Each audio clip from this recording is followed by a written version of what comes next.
The World Obesity Federation says most coronavirus deaths happened in countries where adults are overweight. News 15's Princess Janae Steverson-Lowry looked into how being overweight can affect your chances of beating COVID-19.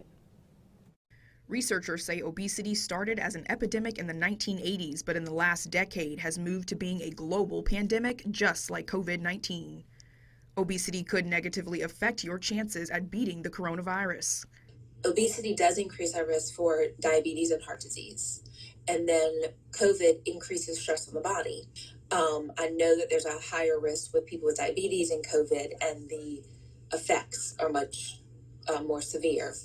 Those effects include inflammation in the body, which could make immunocompromised patients more susceptible to organ failure. Inflammation is a cause, is often associated with obesity. And when the body has a lot of inflammation, that increases risk for lots of chronic conditions. And that just makes the whole healing process of the body harder to recover. The World Obesity Federation says that 88% of COVID deaths happen because the person was overweight. And a lot of Americans say they can't afford to eat healthy because it costs too much money. But Acadiana has options here at Second Harvest Food Bank, who says that they can provide you with quality produce without breaking the bank.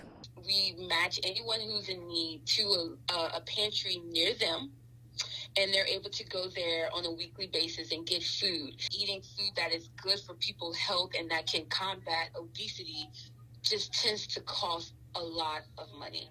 Quantz says the pandemic makes it hard to work out, but the power is in the movement. She recommends dancing in your living room. In Lafayette, Princess Janae Steverson-Lowry, News 15.